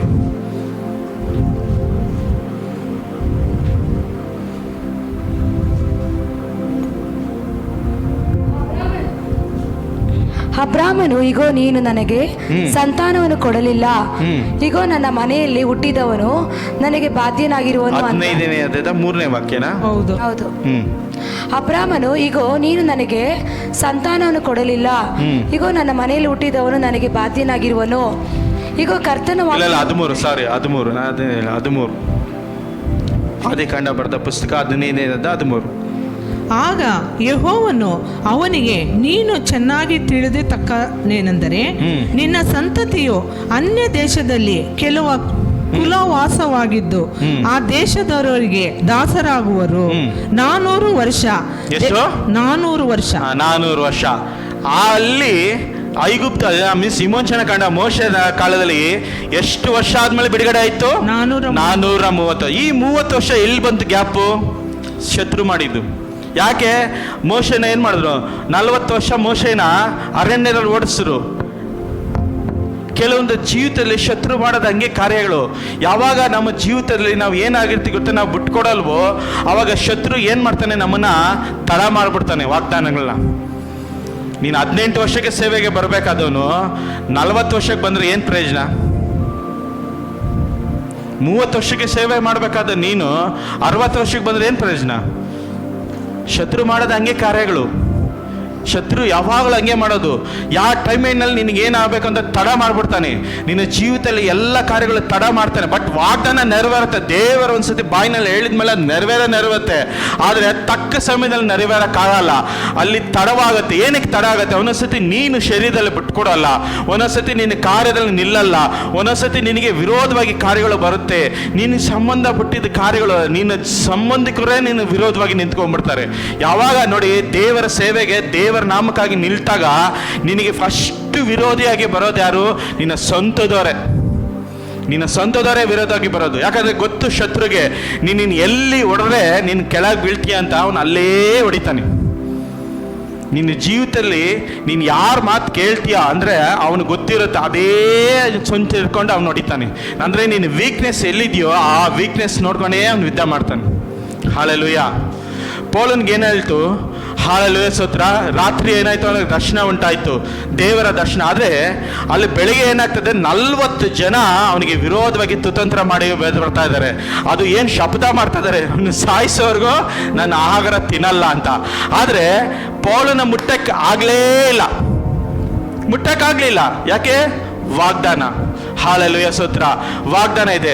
ಆಯ್ತು, ಅಲ್ಲಿಂದ ಆಯ್ತು. ಪಾಲ್ ಏನು ಮಾಡ್ತಾ ಇದ್ದಾನೆ? ನೆಕ್ಸ್ಟು ಯಾತ್ರೆ ಮಾಡ್ತಾ ಇದ್ದಾನೆ. ಎಲ್ಲಿಗೆ ಯಾತ್ರೆ ಮಾಡ್ತಾ ಇದ್ದಾನೆ? ರೋಮಾಪುರಕ್ಕೆ ಹೋಗ್ತಾ ಇದ್ದಾನೆ. ಹೆಂಗೆ ಹೋಗ್ತಾನೆ? ಆಗಿನ ಕಾಲದಲ್ಲಿ, ಇವಾಗ ಅದು ಫ್ಲೈಟ್ ಇದೆ, ಹಾಲೆಲೂಯ ಸ್ತೋತ್ರ, ಬಸ್ ಇದೆ, ಟ್ರೈನ್ ಇದೆ. ಅವಾಗ ಇದ್ದಿದ್ದು ಒಂದೇ ಒಂದು ಟ್ರಾನ್ಸ್ಪೋರ್ಟೇಷನ್. ಏನು ಟ್ರಾನ್ಸ್ಪೋರ್ಟೇಷನು? ಹಡಗು, ಶಿಪ್ನಲ್ಲೇ ಹೋಗ್ಬೇಕಾಯ್ತು. ಈ ಶಿಪ್ನಲ್ಲಿ ಹೋಗ್ಬೇಕಂದ್ರೆ, ಇಲ್ಲಿಂದ ಬೇರೆ ದೇಶಕ್ಕೆ ಹೋಗ್ಬೇಕಾದ್ರೆ 1 ತಿಂಗಳಾಗ್ಬೋದು, 2 ತಿಂಗಳಾಗ್ಬೋದು, 3 ತಿಂಗಳಾಗ್ಬೋದು. ಇದ್ರ ಮೇಲೆ ಡಿಪೆಂಡು, ವೆದರ್ ಮೇಲೆ ಡಿಪೆಂಡು. ಪೌಲನ ಯಾತ್ರೆ ಮಾಡ್ತಾನೆ. ಪೌಲನ ಯಾತ್ರೆ ಮಾಡ್ತಾ ಇರ್ಬೇಕಾದ್ರೆ 22ನೇ ಅಧ್ಯಾಯದಲ್ಲಿ 23ನೇ ಅಧ್ಯಾಯದಲ್ಲಿ ದೇವರು ಅವ್ನಿಗೆ ಏನು ಮಾಡಿದ್ರು? ದರ್ಶನ ಕೊಟ್ಟರು. 24, 25, 26ವರೆಗೂ ಅವ್ನಿಗೇನಾಯ್ತು? ಸೆರೆಮನೆಯಲ್ಲೇ ವಾದಿಸ್ತಾ ಇದ್ದ. ಅನೇಕರು ಯಾರು ಬಂದ್ರು ಅಲ್ಲಿ? ಹಾಲೆಲೂಯ ಸ್ತೋತ್ರ. ಫೆಸ್ಟೋಪನ್ ಬಂದನು, ಆಮೇಲೆ ಇನ್ನು ಯಾರ್ಯಾರೋ ಬಂದರು. ಅವನಿಗೆ ಬಂದು ವಾದಿಸಕ್ಕೆ ನಿಂತ್ಕೊಂಡ, ಆದ್ರೂ ಅವ್ನಿಗೆ ಎಲ್ಲೂ ಆಗಲಿಲ್ಲ. ಆಮೇಲೆ ಏನು ಮಾಡ್ತಾ ಇದ್ರೆ ಅವನ್ನ ತೋಣಗೆ ಏನು ಮಾಡ್ತಾರೆ? ರೋಮನ್. ಯಾಕಂದರೆ ಅವನು ರೋಮನ್ ಸಿಟಿಸನ್ ಆಗಿದ್ದ. ಅವನು ಏನಕ್ಕೆ? ರೋಮನ್ ಸಿಟಿಸನ್ನು. ಇವಾಗ ಅಮೇರಿಕಾ ಸಿಟಿಸನ್ ಆಗಿದ್ರೆ ಇಲ್ಲಿ ಇಂಡಿಯಾದಲ್ಲಿ ನಾವು ಶಿಕ್ಷೆ ಮಾಡೋಂಗಿಲ್ಲ ಅವನಿಗೆ. ಇವಾಗ ನಂಬರ್ 1 ಇರೋದು ಅಮೇರಿಕಾ ಸಿಟಿಸನ್. ಆದರೆ ನಾವು ಇಂಡಿಯಾದಲ್ಲಿ ಅವನ್ನ ಶಿಕ್ಷೆ ಅವ್ನಿಗೆ ಇದು ಮಾಡೋಕ್ಕೆ, ಅವ್ನು ಕ್ರಿಮಿನಲ್ ಅಂತೇಳಿ ನಾವು ಜೈಲಲ್ಲಿ ಹಾಕಂಗಿಲ್ಲ. ರೂಲ್ಸ್ ಅದು. ಅಮೇರಿಕನ್ ಸಿಟಿಸನ್ ಆಗಿದೆ, ಅಮೇರಿಕಾದಲ್ಲಿ ಹೋಗಿ ಅವ್ನು ವಾದಿಸ್ಬೇಕು, ಅಮೇರಿಕಾದಲ್ಲಿ ಹೋಗಿ ಅವ್ನು ನ್ಯಾಯ ತೀರಿಸ್ಬೇಕು. ಆವಾಗ ಅಮೇರಿಕಾಗಿಂತ ಹೆಚ್ಚು ಏನಾಗಿತ್ತು? ರೋಮನ್ ಸರ್ಕಾರ ಆಗಿತ್ತು. ಆ ರೋಮನ್ ಸರ್ಕಾರಕ್ಕೆ ಸಿಟಿಸನ್ ತೊಗೊಬೇಕಾದ್ರೆ ಅನೇಕ ದುಡ್ಡು ಕೊಡಬೇಕು. ಇವಾಗ ನಾವು ಅಮೇರಿಕಾದಲ್ಲಿ ಗ್ರೀನ್ ಕಾರ್ಡ್ ಹೊಂದಬೇಕಂದ್ರೆ ನಾವು ಎಷ್ಟೋ ಕಷ್ಟ ಬಿಡಬೇಕು. ಇವಾಗ ಅನೇಕರು ಶ್ರೀಮಂತರು, ಫಿಲ್ಮ್ ಆಕ್ಟ್ರಸ್ಸು, ಅವ್ರು ಎಷ್ಟೋ ಕಾಯ್ತಾ ಇದ್ದಾರೆ ಗ್ರೀನ್ ಕಾರ್ಡ್ ಬೇಕು ಅಮೇರಿಕಾದಲ್ಲಿ ಅಂತ. ಏನಕ್ಕೆ? ಏನಕ್ಕೆ ಹೇಳಿ? ಅವ್ರ ಸಿಟಿಸನ್ಶಿಪ್ ಸಿಕ್ತು ಅಂದರೆ ಅವ್ರನ್ನ ಯಾರನ್ನೂ ಏನು ಮಾಡೋಕ್ಕಾಗಲ್ಲ, ಯಾವ ದೇಶನೂ ಏನು ಮಾಡೋಕ್ಕಾಗಲ್ಲ. ಯಾಕಂದರೆ ಅಷ್ಟು ಸಪೋರ್ಟ್ ಇದೆ ಅಮೇರಿಕಾಗೆ. ಆ ಸಿಟಿಸನ್ಶಿಪ್ ಇದ್ರೇ ಅಲ್ಲಾಗೋದು. ಅದೇ ರೋಮನ್ಗೆ, ಅದೇ ಪೋಲನ್ಗೆ ಆಗಿದ್ದು ನೋಡಿ. ಹೇಳ್ತೀನಿ ಬೇಕಾದ್ರೆ 22ನೇ ಅಧ್ಯಾಯದ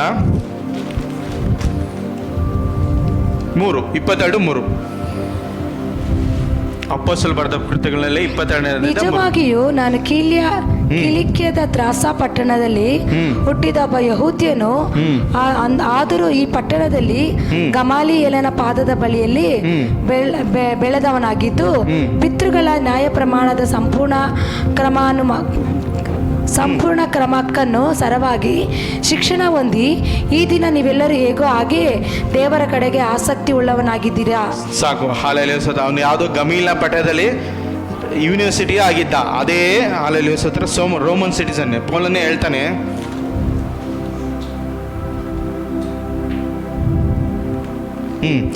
22, 27, 25 ಓದಿ ಗೊತ್ತಾಗುತ್ತೆ. 22, 25. ಅವರು ಅವನನ್ನು ಬಾರುಗಳಿಂದ ಕಟ್ಟುತ್ತಿರುವಾಗ ಪೌಲನ ಹತ್ತಿರ ನಿಂತಿದ್ದ ಶತಾಧಿಪತಿಗೆ ರೋಮ್ನವನಾದ ಒಬ್ಬನನ್ನು ನ್ಯಾಯ ವಿಚಾರಣೆ ಮಾಡದೆ ಕೊರಡೆಯಿಂದ ಓಡಿಸುವುದು ನಿಮಗೆ ನ್ಯಾಯವೋ ಎಂದು ಕೇಳಿದನು. ಆಗ ಶತಾಧಿಪತಿಯು ಅದನ್ನು ಕೇಳಿ ಅಲ್ಲಿಂದ ಹೋಗಿ ಮುಖ್ಯ ನಾಯಕನಿಗೆ, ನೀನು ಮಾಡುವುದರಲ್ಲಿ ಎಚ್ಚರಿಕೆಯಾಗಿರು, ಈ ಮನುಷ್ಯನು ರೋಮ್ನವನು ಎಂದು ಹೇಳಿದನು.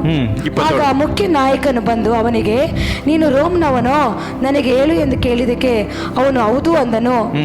ಅದಕ್ಕೆ ಮುಖ್ಯ ನಾಯಕನು ಪ್ರತ್ಯುತ್ತರವಾಗಿ, ನಾನು ಬಹಳ ಹಣ ಕೊಟ್ಟು ಪೌರತ್ವವನ್ನು ಪಡೆದುಕೊಂಡಿರುವೆನು ಅಂದನು. ಅದಕ್ಕೆ ಪೌಲನು, ನಾನಾದರೂ ಹುಟ್ಟು ಪೌರತ್ವನು ಎಂದು ಹೇಳಿದನು.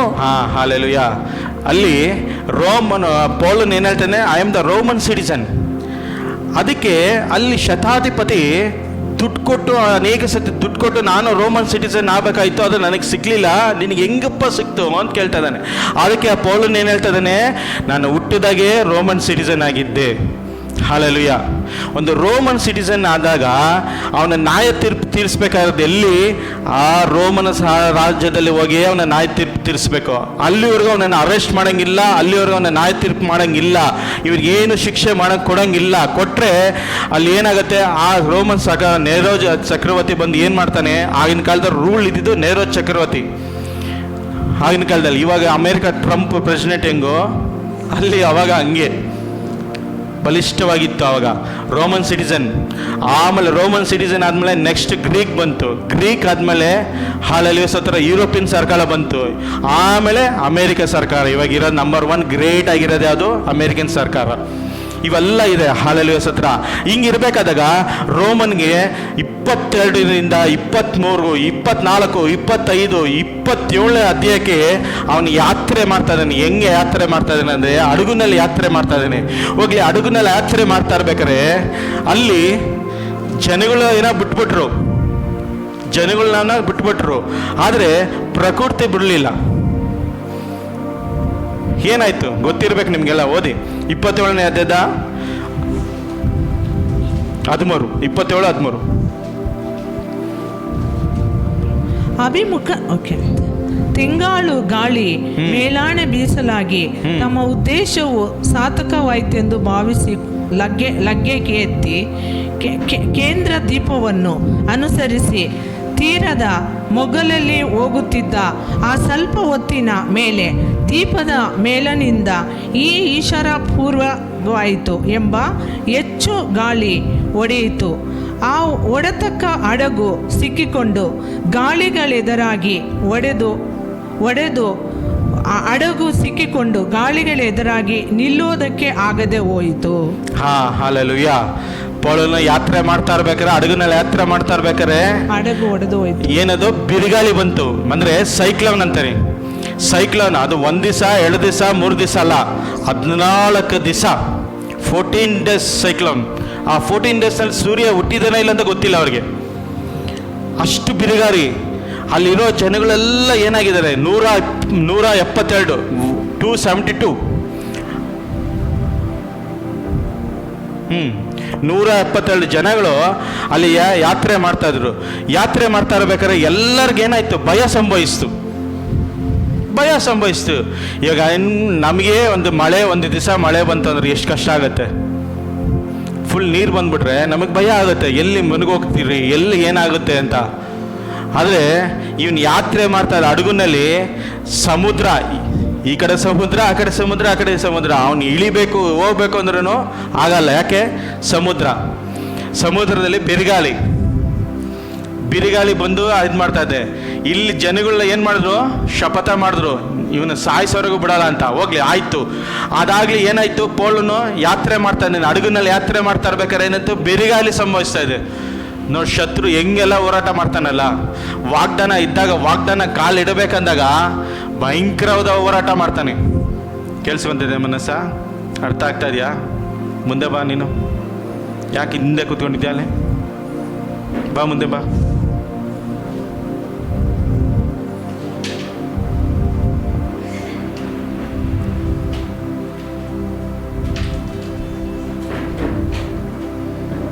ಕ್ಯಾಮ್ರಾ ಶೇಕ್ ಮಾಡಿಬಿಡಿ. ಇಲ್ಲಿ ನನ್ನ ಮುಖ ನೋಡ್ತಾ ಇರ್ಬೇಕು ನೀನು. ಕಂಬ ಎದುರ ಕೂತ್ಕೊಂತೀಯ. ಈ ಕಡೆ ಬಾ ಶಿಲ್ಪ, ನೀನು ಈ ಕಡೆ ಬಮ್ಮ.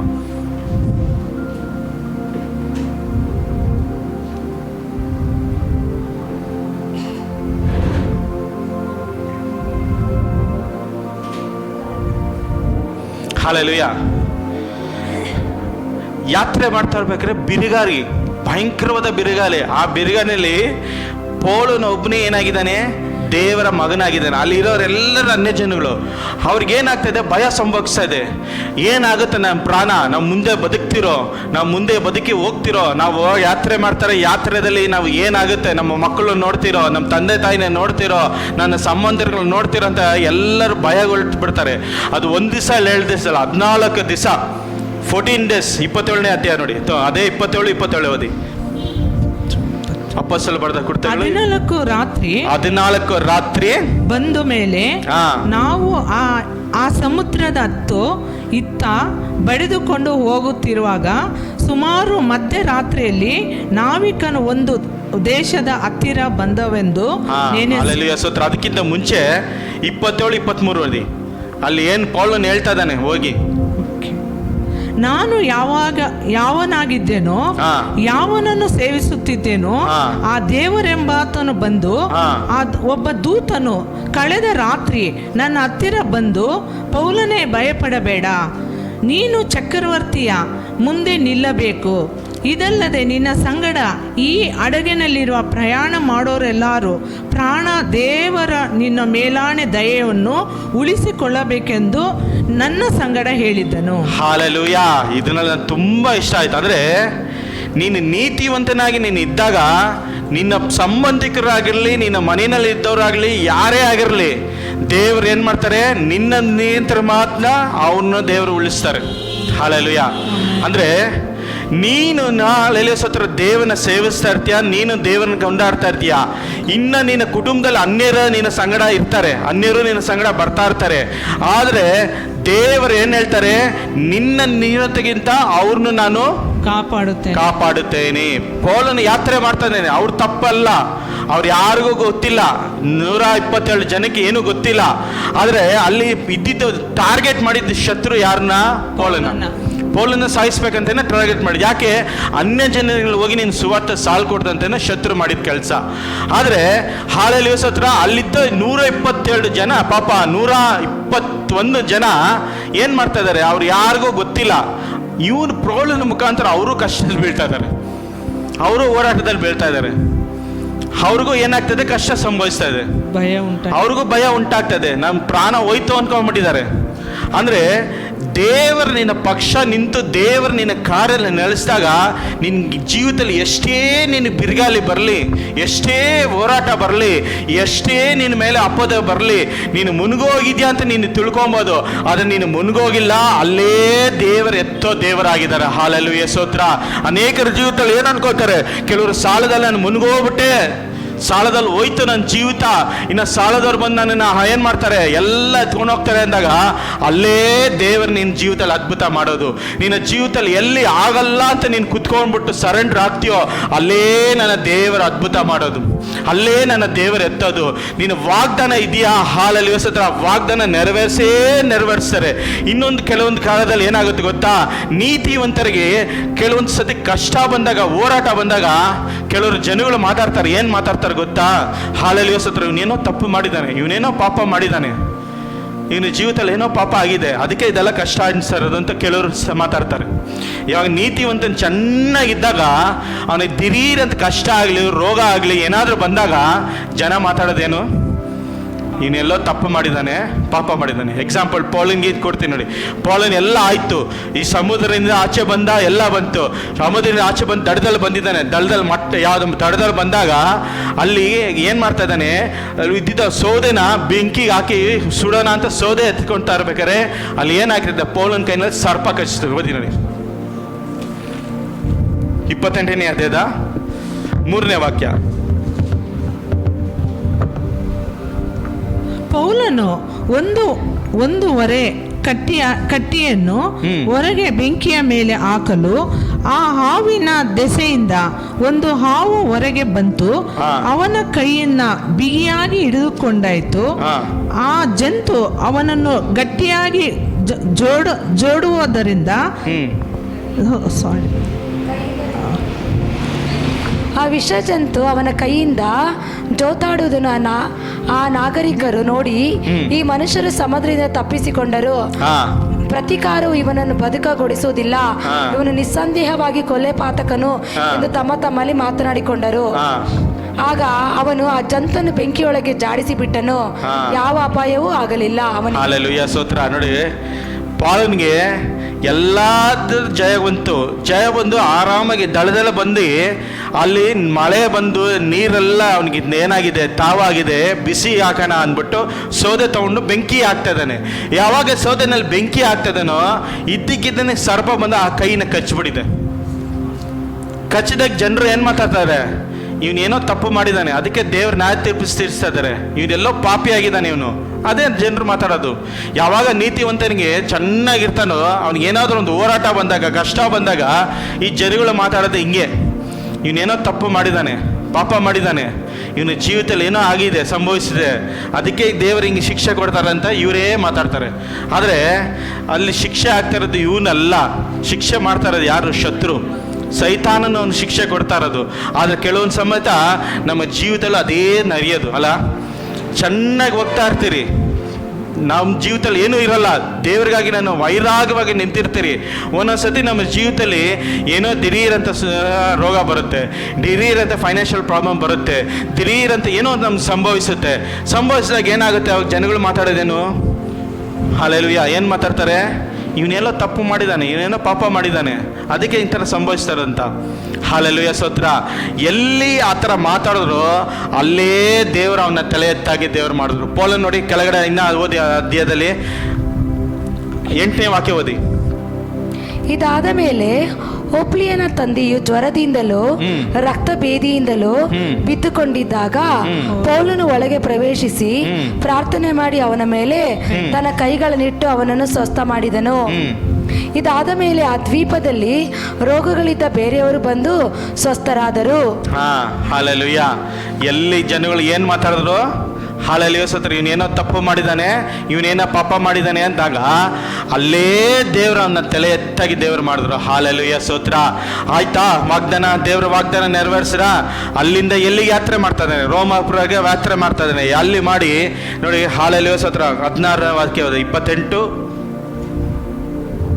28 ಒಂದು ಸಾಕು. ಆದ ಕಾರಣ ದೇವರಿಂದ ಆದ ಈ ರಕ್ಷಣೆಯು ಅನ್ಯ ಜನರಿಗೆ ಹೇಳಿ ಕಳಿಸಬೇಕೆಂದು ನಿನಗೆ ಚೆನ್ನಾಗಿ ತಿಳಿದಿರಲಿ, ಅವರಾದರೂ ಕೇಳುವರು ಎಂದು ಹೇಳಿದ್ದನು. ಅವನು ಈ ಮಾತುಗಳನ್ನು ಹೇಳಿದ್ದ ಮೇಲೆ ಅವನು ಹೊರಟು ಹೋದರು. 30ನೇ ಓದಿ. ತರುವಾಯ ಅವನ ತಾನು ಮಾಡಿಕೊಂಡ ಬಾಡಿಗೆಯ ಮನೆಯಲ್ಲಿ ಪೂರ 2 ವರ್ಷ ಇದ್ದು ತನ್ನ ಬಳಿಗೆ ಬರುವವರೆಲ್ಲರನ್ನು ಸೇರಿಸಿಕೊಂಡು ಯಾವ ಅಡ್ಡಿಯೂ ಇಲ್ಲದಂತೆ ತುಂಬ ಧೈರ್ಯದಿಂದ ದೇವ ರಾಜ್ಯವನ್ನು ಪ್ರಸಿದ್ಧಪಡಿಸುತ್ತಾ ಕರ್ತನ ಯೇಸು ತನ್ನ ಕ್ರಿಸ್ತನ ವಿಷಯವಾಗಿ ಉಪದೇಶ ಮಾಡುತ್ತಾ ಇದ್ದನು. ಹಲ್ಲೆಲೂಯಾ. ನೋಡು, ಯಾವ ಶತ್ರು ಅವನ ಪ್ರಾಣ ತಗೊಬೇಕು ಅಂತ ಅವನನ್ನ ಬಾಳೆ ನಿಂತು ಆ ದೇಶಕ್ಕೆ ಹೋಗ್ಬಾರ್ದಂತ ತಡೆಯಾಗಿ ನಿಂತಿತ್ತು.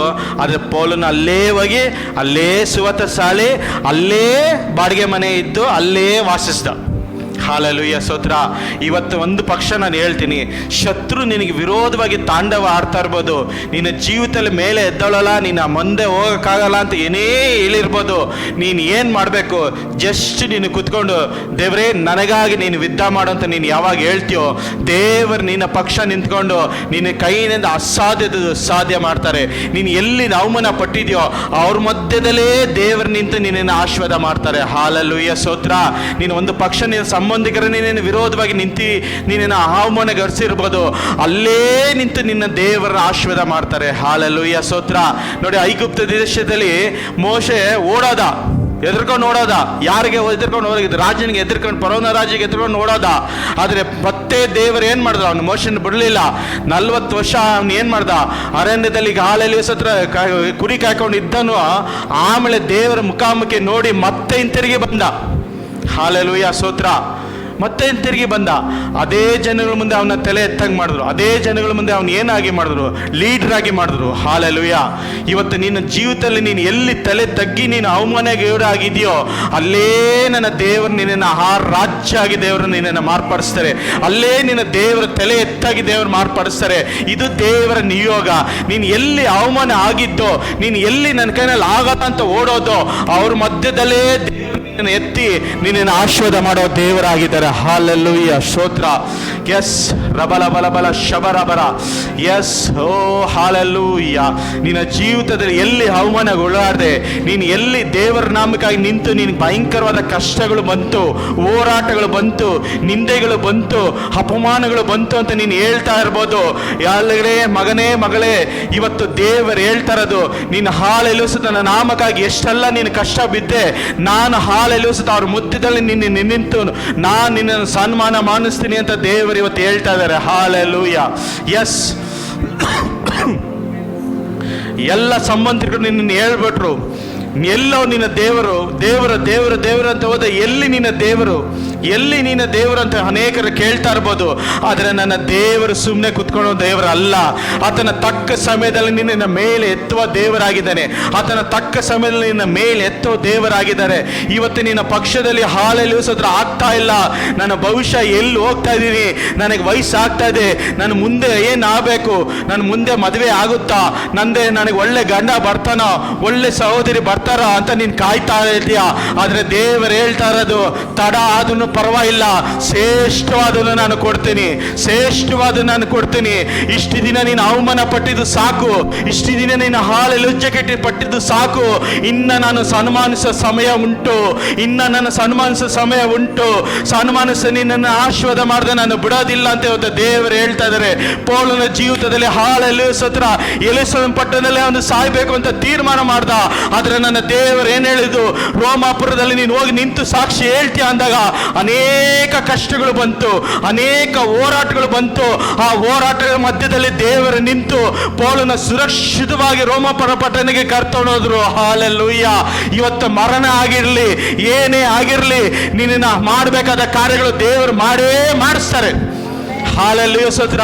ಇವತ್ತು ಯಾರೇ ನಿನ್ನ ಕೈ ಬಿಟ್ಟಿರಲಿ, ಇವತ್ತು ನಿನ್ನ ತಂದೆ ತಾಯಿನೇ ನಿನ್ನ ಕೈ ಬಿಟ್ಟಿರಲಿ, ಸಂಬಂಧಿಕರೇ ನಿನ್ನ ಕೈ ಬಿಟ್ಟಿರಲಿ, ಅದು ನನ್ನ ದೇವರು ಯಾವತ್ತೂ ನಿನ್ನ ಕೈ ಬಿಡಲ್ಲ. ಆತನ ತಕ್ಕ ಸಮಯದಲ್ಲಿ ನಿನ್ನ ಮೇಲೆ ಎತ್ತುವ ದೇವರಾಗಿದ್ದೇನೆ. ಆತ ತಕ್ಕ ಸಮಯದಲ್ಲಿ ನಿನ್ನ ಆಶೀರ್ವಾದ ಮಾಡೋ ಕರ್ತನ ಆಗಿದ್ದಾರೆ. ಶಬರಬರಬಲ ಶಂದದರ ಬಲ ಬಲ ಬಲ. Yes, hallelujah. ಶತ್ರು ಅನೇಕ ಸತಿ ತಾಂಡವ ಆಡ್ಬೋದು, ಆದರೆ ನನ್ನ ದೇವರು ಅವನನ್ನು ತಾಂಡವಕ್ಕೆ ಬಿಡಲ್ಲ. ಎಸ್, ನಿನ್ನ ಕೂದಲು ಕೆಳಗೆ ಬೀಳಬೇಕಂತ ದೇವರ ಅನುಮತಿ ಇಲ್ಲದೆ ಅದು ಆಗೋದಿಲ್ಲ. ದೇವರ ಅನುಮತಿ ಇಲ್ಲದೆ ಅದು ಆಗೋದೇ ಇಲ್ಲ. ನಿನ್ನ ಜೀವಿತದಲ್ಲಿ ಯಾರು ಬರಬೇಕು, ಯಾರು ಹೋಗ್ಬೇಕು, ಎಲ್ಲಿ ನೀನು ಕುತ್ಕೊಬೇಕು, ಎಲ್ಲಿ ನೀನು ಕೆಲಸ ಮಾಡಬೇಕು, ಎಲ್ಲಿ ನಿನ್ನ ಹಾಲು ಎಲಿಸುತ್ತ ಮನೆಗೆ ಇರಬೇಕು ಅಂತ ಎಲ್ಲ ದೇವರಿಗೆ ಗೊತ್ತು. ಆತನ ಅನುಮತಿ ಇಲ್ಲದೆ ನಿನ್ನ ಜೀವಿತದಲ್ಲಿ ಯಾವುದು ಸಂಭವಿಸಲ್ಲ. ಓ ಹಾಲೆಲೂಯ. ರಾಧಲ ಬಲ ಶಬರ ಬರ ಬರ ಹದಲ ಬಲ ಶದರ ಬಲ ಬಲ. ಎಸ್, ರೇಮ ಹದಲ ರಗದ ರಿಬಲ ಶಗದ ರಿಬಲ ರೇಲಾಲ ಶಗದರ ಬರ ಬರ ಬರ ಧರ ಬಲ ಬಲ ಬಲ ರಕದಲ ಬಲ ಬಲ. ಈ ಲೋಕನೇ ಅಷ್ಟು. ಅವನು ಕುಡ್ಕೊಂಡಿದ್ದಾಗ ಯಾರು ಕೇಳಲ್ಲ. ಯಾವಾಗ ದೇವರ ನಾಮಕ್ಕಾಗಿ ಅವನು ನಿಲ್ತಾನೋ ಅವಾಗ ಹೇಳೋದು, ನನ್ನ ಕುಳಕ್ಕೆ ನಿನಗೂ ಹಾಲೆ ಕನಿಷ್ಠ, ನನ್ನ ಮನೆಗೆ ನೀನು ಅನಿಷ್ಟ, ನನ್ನ ಮನೆ ಬಿಟ್ಟು ಹೋಗು ಅಂತ ಅನೇಕರು ಹೇಳ್ತಾರೆ. ಅವನು ಕುಡ್ಕೊಂಡು ಇದ್ದಾಗ, ಪಾಪ ಮಾಡ್ಕೊಂಡಿದ್ದಾಗ ಯಾರು ಕೇಳಲ್ಲ. ಅವನು ದೇವರ ನಾಮಕ್ಕಾಗಿ ನಿಂತು ಪ್ರಯತ್ನ ಮಾಡಬೇಕಾದ್ರೆ ಅನೇಕ ಎವರಿಗಳು ನಿಂತ್ಕೊಡೋದು. ಎಸ್, ಆವಾಗಲೇ ಹೋರಾಟ ಬರೋದು. ಆವಾಗ ನೀನು ತಿಳ್ಕೊಬೇಕು, ನಾನು ಸರಿಯಾದ ಮಾರ್ಗದಲ್ಲಿ ನಡೀತಾ ಇದ್ದೀನಿ, ನನ್ನ ದೇವರು ನನ್ನ ಕೈ ಬಿಡಲ್ಲ, ನನ್ನ ದೇವರು ಸರಿಯಾದ ಮಾರ್ಗದಲ್ಲಿ ನನ್ನನ್ನು ನಡೆಸ್ತಾರೆ. ಆತನ ಕೈ ಬಿಡೋದೇ ಇಲ್ಲ. ಸ್ವಂತ ತಾಯಿತನ ಕೂಸನ್ನು ಮಾಡ್ತಾರೋ, ನಾನು ಮರೆಯಲ್ಲ ಅಂತ ದೇವರು ವಾಗ್ದಾನ ಮಾಡಿರುವ ದೇವರು ನನ್ನ ದೇವರು. ಎಸ್,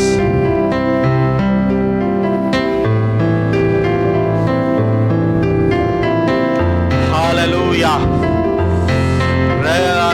ಶಕದರ ಬರ ಬರ ಬರ ಬರ ಶಂದದಲ ಬಲ ಬಲ ರೇಖಾಲ ಶಬರ ರಗದ ರಿಬಲ ರದಲ್ಲ ಬಲ್ಲ ಕಥೀರ ಕುದರ ಬಲ ಶಬರ ಬರ ಬರ ಬರ ಬರ ರೇಖೆ ಹಲ್ಲ ಮರ ಶಬರ. ಎಲ್ಲರ ಪ್ರಾರ್ಥನೆ ಮಾಡ್ರಿ.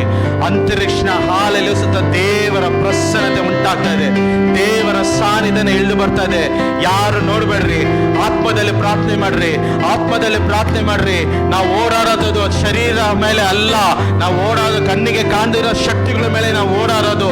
ಈ ಲೋಕದ ಅಧಿಪತಿಗಳು ಹಾಲೆಲಿಸುತ್ರ ಅಲ್ಲ, ಕಣ್ಣಿಗೆ ಕಾಣದಿರೋ ಶಕ್ತಿಗಳ ಮೇಲೆ ನಾವು ಓಡಾಟ ಮಾಡೋದು. ಎಸ್ ಎಸ್, ಹಾಲೆಲೂಯ ಸ್ತೋತ್ರ. ರಾಜ್ಯದಲ್ಲಿ ಇಳಿದು ಬಂದಿದ್ದಾರೆ. ದೇವರ ಹಾಲೆ ಕರ ನಿಮ್ಮ ಮೇಲೆ ಚಲಿಸ್ತದೆ, ನಿನ್ನ ಕುಟುಂಬದಲ್ಲಿ ಚಲಿಸ್ತದೆ. ಇವತ್ತು ಯಾರು ಹಾಲೆಯಲ್ಲಿ ನಿನ್ನ ಕುಟುಂಬದಲ್ಲಿ ಇನ್ನ ರಕ್ಷಣೆ ಹೊಂದಿಲ್ಲೋ ಅವ್ರನ್ನ ದೇವರ ಸನ್ನಿಧಿಯಲ್ಲಿ ತಗೊಂಬ, ಅವ್ರನ್ನ ದೇವರ ಸನ್ನಿಧಿಯಲ್ಲಿ ತಗೊಂಬ. ದೇವರ ಕಾರ್ಯ ಮಾಡ್ತಾರೆ. ಶಬರ ಬರ ಬಲ ಬಲ ರಕದಲ ಬಲ ಬಲ ಬಲ ಶಬರ ಬರ ಬರ ಬರ ರಕದಲ ದರ ಮರ ಬಲ ಬಲ ಶದರಾಲ ರಕದ ರಿಬಲ ರಗದೆ ಕದಲಿ ರಿಬಲ ಕುದಲ ಶಿಗದುರಿ ಕದರಿ ಗದರ ರಬಲ ಕದರ ಬರ ಬರ ಬರ ಬರ. ಎಸ್, ಇನ್ನ ನೀವು ಕಣ್ಣೀರಿಂದ ಹಾದು ಹೋಗಲ್ಲ. ಎಸ್, ಕಣ್ಣೀರಿಂದ ಹಾದು ಹೋಗಲ್ಲ. ಕಷ್ಟದಿಂದ ಹಾದು ಬಂದ್ರಿ, ವೇದನೆಯಿಂದ ಹಾದು ಬಂದ್ರಿ, ದುಃಖದಿಂದ ಹಾದು ಬಂದ್ರಿ. ಆದ್ರೆ ಇನ್ನ ನನ್ನ ದೇವರು ನಿನ್ನ ಕೈ ಹಿಡಿದಿದ್ದಾರೆ. ಇನ್ನ ಮುಂದೆ ದೇವರು ನಿನ್ನ ಕೈ ಹಿಡಿದಿದ್ದಾರೆ. ಆತನ ಕೈ ಹಿಡಿದು ನಿಮ್ಮನ್ನ ನಡೆಸ್ತಾ ಇದ್ದಾರೆ. ಒಂದು ತಂದೆ ತನ್ನ ಮಕ್ಕಳ ಯಾವ ತರ ನಡೆಸ್ತಾರೋ ಅದೇ ತರ ದೇವರು ಇವತ್ತು ನಿಮ್ಮನ್ನ ನಡೆಸ್ತಾ ಇದ್ದಾರೆ. ನನಗೆ ಗೊತ್ತಿಲ್ಲ, ಯಾರೋ ಪ್ರಾರ್ಥನೆ ಮಾಡ್ತಾ ಇದ್ದೀರಾ, ಎಷ್ಟು ದಿನ ಅಂತ ನಾನು ಹಿಂಗೆ ಇರೋದು, ಇನ್ನೇ ಎಷ್ಟು ದಿನ ಅಂತ ಈ ಹೋರಾಟದಲ್ಲಿ ಇರೋದು. ನನ್ನ ಸ್ವಂತದವರು ನನ್ನನ್ನು ಕೈ ಬಿಟ್ಬಿಟ್ರು, ನನ್ನ ಸ್ವಂತ ತಾಯಿ ನನ್ನನ್ನು ಕೈ ಬಿಟ್ಬಿಟ್ರು. ನನಗೆ ಯಾರು ಇಲ್ಲ, ನನಗೆ ಯಾರು ಇಲ್ಲ. ನನ್ನ ಭವಿಷ್ಯ ಹೆಂಗೆ, ಮುಂದೆ ನಾನು ಏನು ಆಗ್ತೀನಿ, ನನ್ನ ಜೀವಿತ ಎಲ್ಲಿ ಹೋಗುತ್ತೆ, ನಾನು ಏನು ಆಗಬೇಕಾಗಿದೆ, ಆಗ್ಬೇಕಾದ ಸರಿಯಾದ ಸಮಯದಲ್ಲಿ ನನ್ನ ಜೀವಿತದಲ್ಲಿ ಆಗ್ತಾ ಇಲ್ಲ. ಬರೇ ಕಣ್ಣೀರು, ಕಷ್ಟ, ಹೋರಾಟದಲ್ಲಿ ನೋಡ್ತಾ ಇದ್ದೀನಿ ಅಂತ ಇವತ್ತು ಕೇಳ್ತಾ ಇದ್ದೀರಾ. Yes, hallelujah. ರದಲ ಶಗದ ರಬಲ ರಿಗದ ರಿಬಲ ರುಬ ಲಬಲ ಶಬರ ರಬಲ ರಗದೆ ಕದಲ. ಇನ್ನ ಕೆಲವರು ದೇವರಿಗಾಗಿ ವೈರಾಗವಾಗಿ ನಾನು ನಿಲ್ಲಬೇಕು ಅಂತ ಅನೇಕ ಸತಿ ನೀವು ಹೃದಯದಲ್ಲಿ ಪ್ರಾರ್ಥನೆ ಮಾಡ್ತೀರಾ. ಆದ್ರೆ ಯಾವಾಗ ವೈರಾಗವಾಗಿ ನಿಂತಾಗ ಏನೋ ಒಂದು ಹೋರಾಟ ಬರುತ್ತೆ, ಏನೋ ಒಂದು ಕಾರ್ಯ ಬರುತ್ತೆ. ತಣ್ಣೀರ ಹಾಲೆಲ್ಲ ಬೆಂಕಿ ಉರಿತಾ ಇರೋದ ಮೇಲೆ ಅದ್ರ ಮೇಲೆ ತಣ್ಣೀರು ಹಾಕ್ಬಿಡ್ತಾರೆ. ಆ ತರ ಸಂಭವಿಸ್ತಾ ಇದೆ.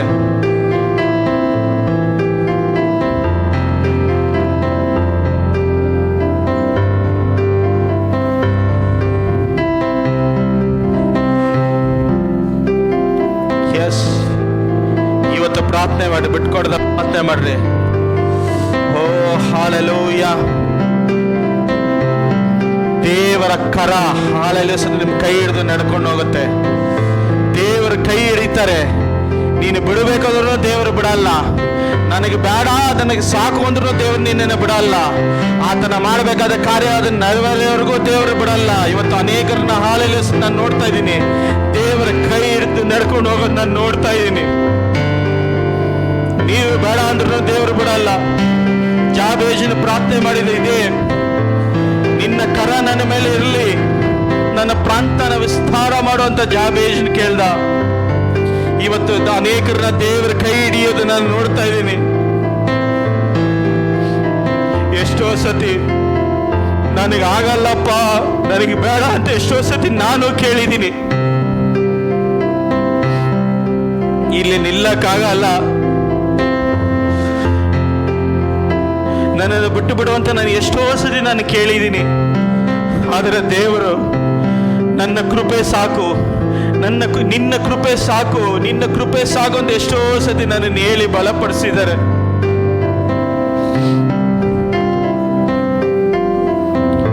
ಎಸ್, ಇವತ್ತು ದೇವರು ಅದನ್ನೇ ಹೇಳ್ತಾರದು. ಎಷ್ಟೋ ಸತಿ ನೀವು ಕೇಳಿರ್ಬೋದು, ಆಗಲ್ಲ ದೇವರೇ, ನನ್ನ ಕೈನಲ್ಲಿ ಆಗ್ತಾ ಇಲ್ಲ, ನನ್ನ ಕೈನಲ್ಲಿ ಆಗ್ತಾ ಇಲ್ಲ, ನನ್ನ ಕೈನಲ್ಲಿ ಆಗ್ತಾ ಇಲ್ಲ ಅಂತ ನೀವು ಹೇಳ್ತಾ ಇರ್ಬೋದು. ಆದರೆ ದೇವರು ಹೇಳ್ತಾ ಇದ್ದಾರೆ, ಮಗಳೇ, ಮಗನೇ, ನಾನು ನಿನ್ನನ್ನು ಕೈ ಹಿಡಿದಿದ್ದೀನಿ, ನಾನು ನಿನ್ನನ್ನು ಕೈ ಹಿಡಿದಿದ್ದೀನಿ. ನೀನು ಬೇಡ ಅಂತ ಹೋದ್ರು ನಾನು ಮತ್ತೆ ನಿನ್ನನ್ನು ಹೇಳ್ಕೊಂಬರ್ತೀನಿ.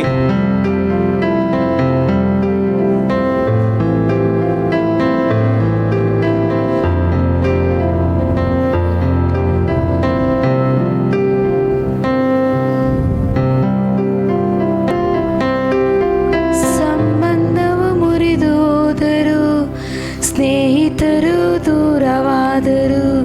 ಜೊತೆಯಾಗಿ ಬಂದ ಪ್ರೀತಿಯ ಮರೆಯುವೆನು. ಸಂಬಂಧವು ಮುರಿದೋದರು, ಸ್ನೇಹಿತರು ದೂರವಾದರು, ಜೊತೆಯಾಗಿ ಬಂದ ಪ್ರೀತಿಯ ಮರೆಯುವೆನು.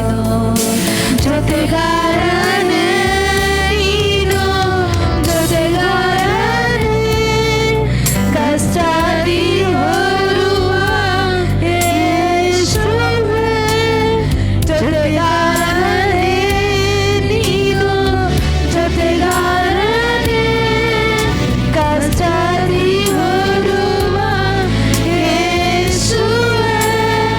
ಓ ಸನ್ನ ಉನ್ನತ ದೇವನೇ, ಓ ಸನ್ನ ದಾವೀದ ಕುಮಾರನೇ, ಓ ಸನ್ನ ಉನ್ನತ ದೇವನೇ, ಓ ಸನ್ನ ದಾವೀದ ಕುಮಾರನೇ. ಇವತ್ತು ಎಷ್ಟು ಜನ ಹೇಳ್ತೀರಾ ಸಂಬಂಧನ ಮುರಿದೋದ್ರು, ಜೊತೆಗಾರ ಕೈ ಬಿಟ್ಟರು, ಸ್ನೇಹಿತರು ದೂರ ಹೋದ್ರು, ನನ್ನ ದೇವರು ನಿನ್ನ ಕರ ಹಿಡ್ದಿದ್ದಾರೆ, ನನ್ನ ದೇವರು ಇವತ್ತು ನಿನ್ನ ಕರ ಹಿಡ್ದಿದ್ದಾರೆ.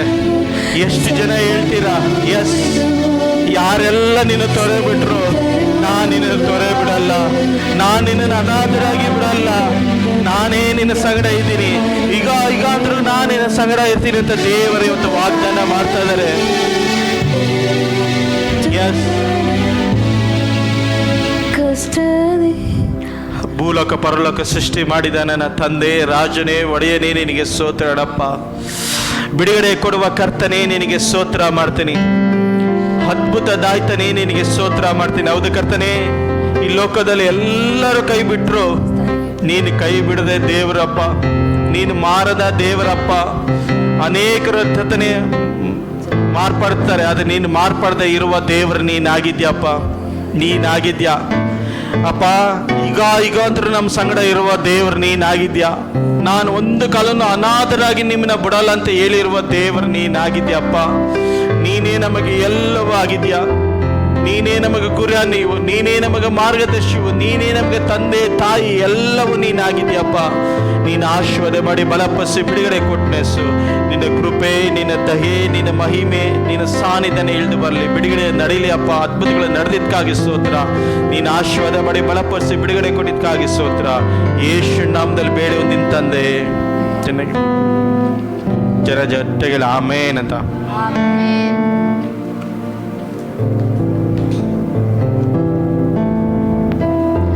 ಸಂಬಂಧವು ಮುರಿದು ಹೋದರು, ಸ್ನೇಹಿತರು ದೂರವಾದರು, ಜೊತೆಯಾಗಿ ಬಂದ ಪ್ರೀತಿಯ ಮರೆಯುವೆನು.